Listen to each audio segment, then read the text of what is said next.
Sou a Regiane Ritter, eu tenho 72 anos.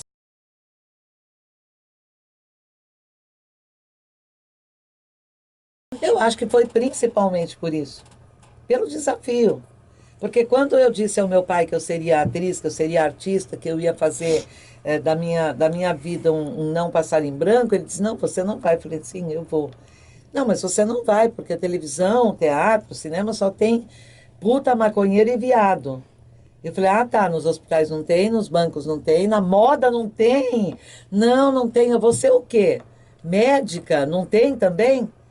Aí ele disse, não, você vai ser esposa, mãe e dona de casa. Eu falei, obrigada por nada. Você decidiu a sua vida, eu vou decidir a minha. A partir desse momento em que o primeiro desafio da minha vida foi desobedecer o meu pai, para eu poder ter uma vida escolhida por mim, eu passei a encarar todos os desafios. Nada que não fosse desafiador me atraía, nada me seduzia. Então, principalmente por ser um meio totalmente machista, clube do Bolinha Luluzinha não entra, eu disse, a Luluzinha vai entrar. Se vai ficar, não sei. Se vai viver, não sei. Podia até morrer. Uma pedrada num estádio, podia até morrer. Mas eu vou ficar. E isso é indiscutível. E eu acredito que essa minha decisão, ela apareceu muito, ela transpareceu muito no meu rosto, na minha expressão corporal, nas minhas atitudes. Meu pai queria que eu, quando eu tivesse 18 anos, ele escolhesse um namorado e eu casasse, tivesse filhos e fosse costurar a cueca. Não, lavar a cueca, costurar a calça de homem, entendeu? Não, não é bem assim. Eu acho que nós podemos e devemos fazer isso, mas entre outras coisas.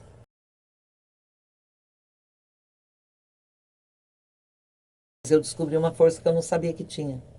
Houve um Ser momento que eu mulher. pensei em parar, houve um momento que eu queria chorar muito, houve um momento em que eu queria ser frágil, sabe? Eu queria que alguém me abraçasse para eu poder chorar um dia inteiro e dizer: parei, não quero mais fazer. Não preciso disso, não preciso passar por isso, não preciso ouvir o que eu ouço. Vão a merda todos os homens do Brasil e eu quero, parei. Eu nunca tinha pensado nisso, virar nome de troféu. Eu nunca tinha ganho um troféu ACESP.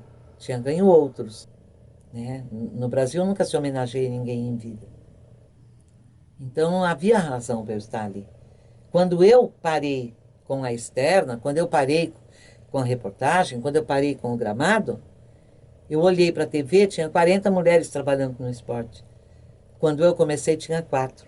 Vocês já devem ter percebido da minha simplicidade.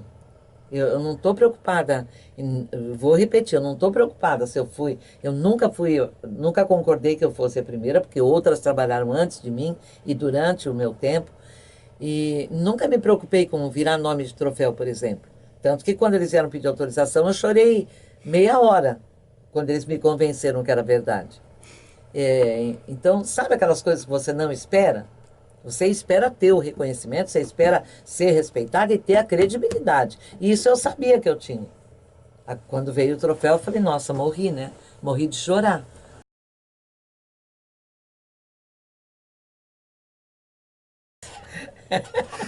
Olha, assédio eu não cheguei a sentir duramente, porque, como eu já disse, eu rechaçava, eu devolvia. Eu devolvia.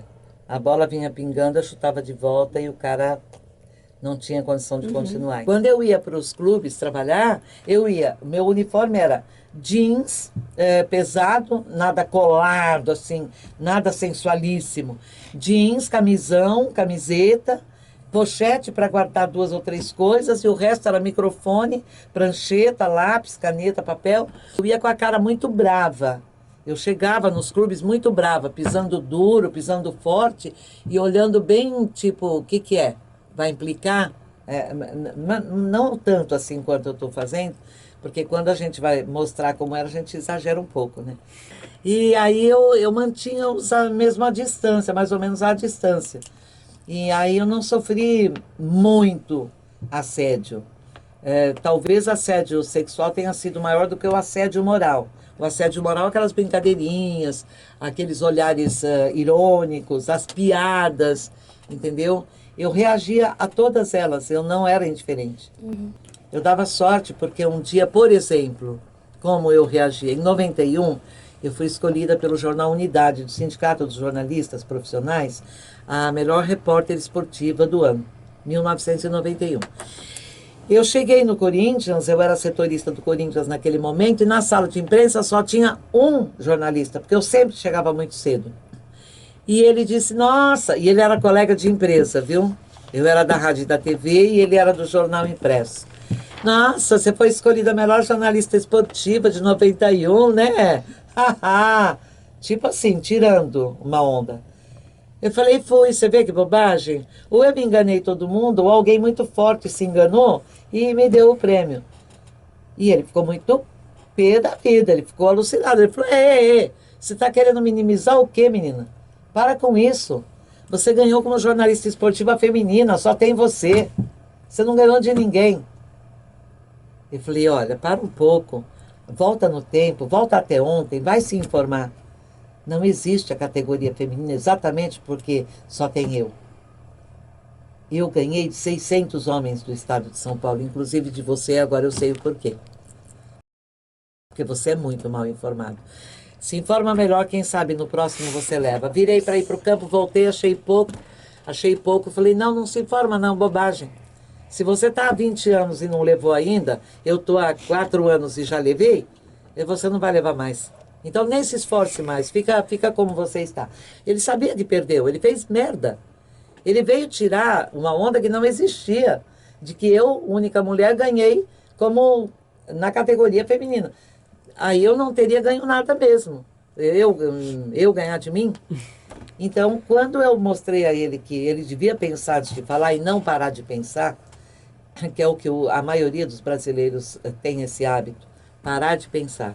Eu paro para pensar.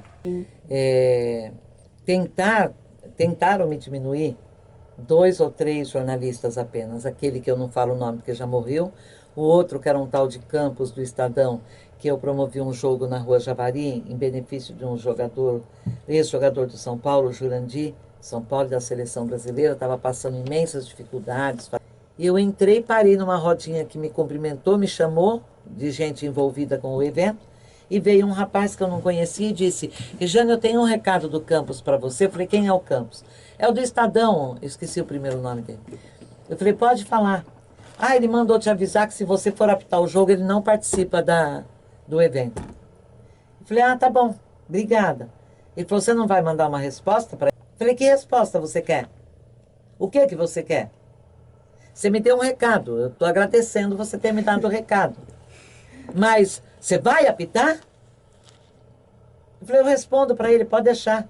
Eu respondo pessoalmente. E terminei minha conversa ali e fui procurar o Campos. Ele tinha desaparecido. Ele foi embora.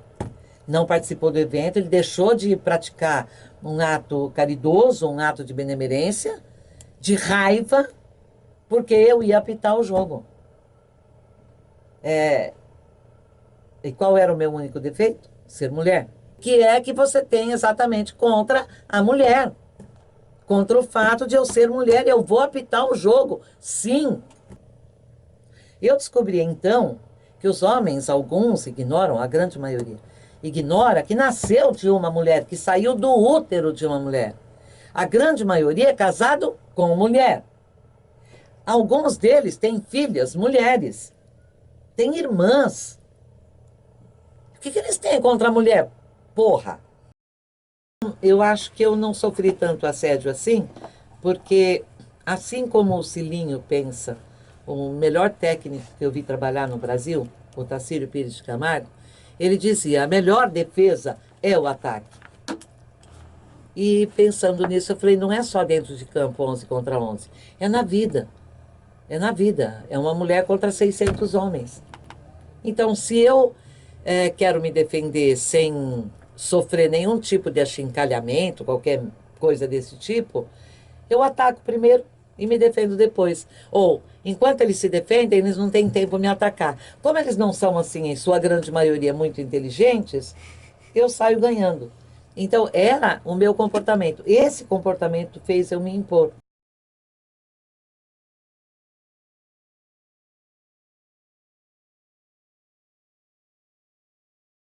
Era muito divertido, apesar de chocante, as primeiras vezes. Porque corre para lá e para cá, põe a mão na frente, vira de costas, esquece, põe a mão atrás quando lembra, aí xinga porque esqueceu de trás. Mas era divertido apenas. Porque vejam bem, quando eu entrei nos vestiários pela primeira vez, eu não ia ver nada que eu já não tivesse visto. Eu sou pequena, eu sou baixinha.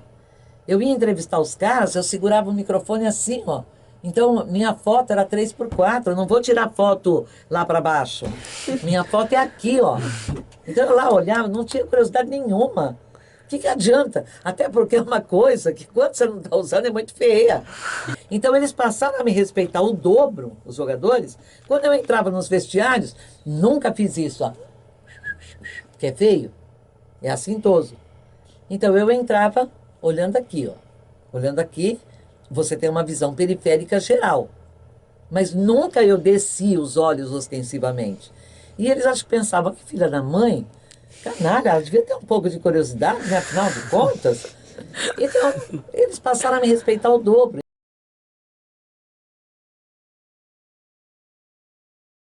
Os homens do futebol e da imprensa para lá e nós para cá.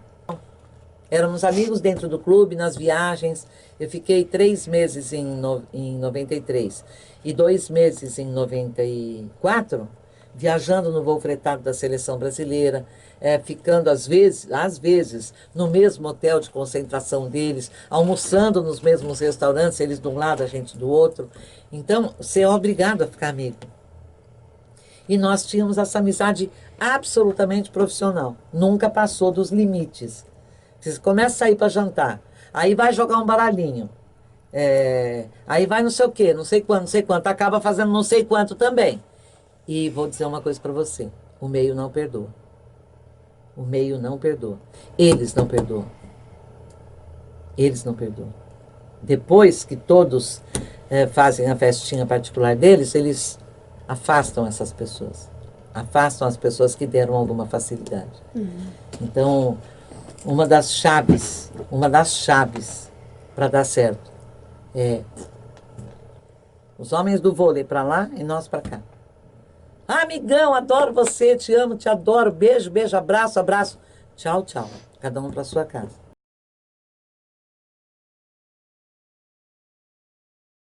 Para mulher. Eles não aceitam perder entre eles, vão aceitar perder para a mulher. Os caras foram vencidos pelo tempo. Eu fiquei. E era o que eles não queriam, era o que... Não todos, não todos. Eu classifico em 3 categorias os jornalistas de São Paulo que me receberam quando eu fui tentar a sorte. Tinha 3 camadas. O número menor, que me recebeu bem, tranquilo, assim, naturalmente, espontaneamente, com o tempo eu descobri que eram os bons. Eles sabiam que eram os bons. E que eu não significava nenhum risco para eles. Todos que sabem que são profissionais competentes, são artistas, são bons, eles não se incomodam com a concorrência. Até porque tem espaço para todos.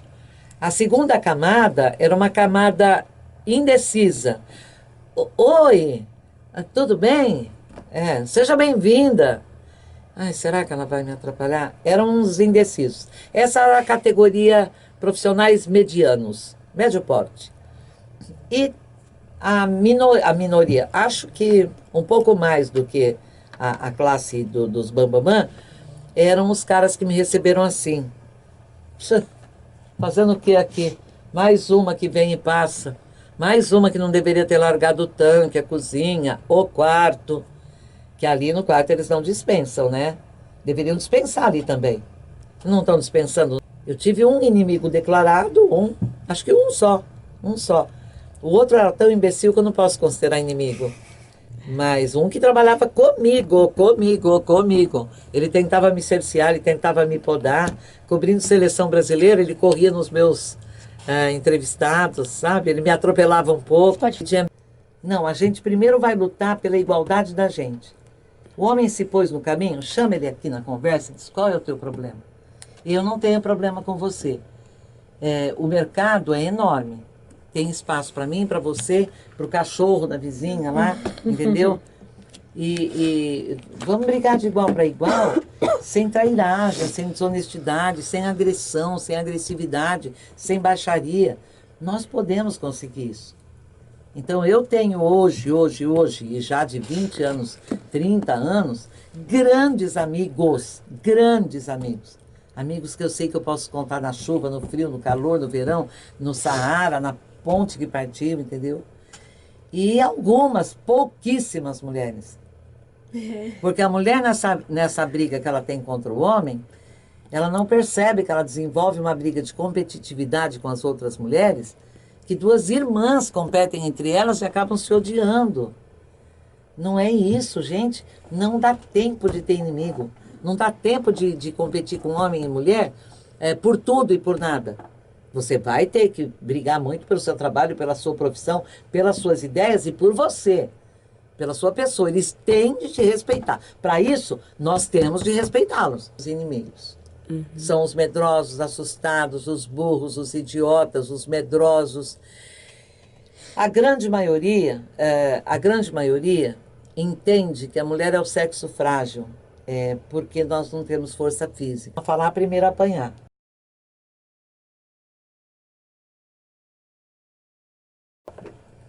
Talvez os homens do meio. Mas os telespectadores que entravam em contato, quando o Milton Neves... Porque a briga com o Milton Neves, o que eu disse em 86, antes da Copa, a briga foi depois da Copa, quando terminou para nós nos pênaltis, e eu não, em nenhum momento eu falei, eu não falei. Eles ficavam ainda mais bravos comigo, porque eles entendiam que eu me colocava sobre eles, eu me colocava num patamar acima deles. Eles entendiam que eu acertava as coisas por adivinhação. Eles entendiam que eu chutava e acertava, que alguma coisa me protegia. Eu brincava que era uma voz que me falava as coisas.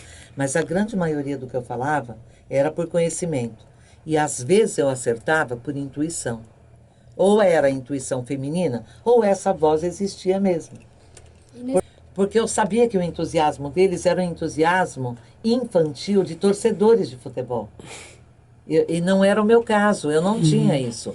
Eles entendiam que eu chutava e acertava, que alguma coisa me protegia. Eu brincava que era uma voz que me falava as coisas. Mas a grande maioria do que eu falava era por conhecimento. E às vezes eu acertava por intuição. Mais do que admiração por mim, alguns, os ruins, eles tinham medo de mim. Os medianos não tinham nem medo nem admiração. Eles tinham a insegurança de que eu pudesse tomar o lugar de um deles. E os bambambam me tratavam como se eu fosse uma rainha de Sabá, porque eles sabiam que eles não corriam nenhum risco. Eu não poderia ser tão melhor que eles todos, que pudesse tomar o lugar deles todos. Entendeu? Então, a gente precisa agir. Sim. E a gente precisa, principalmente, reagir.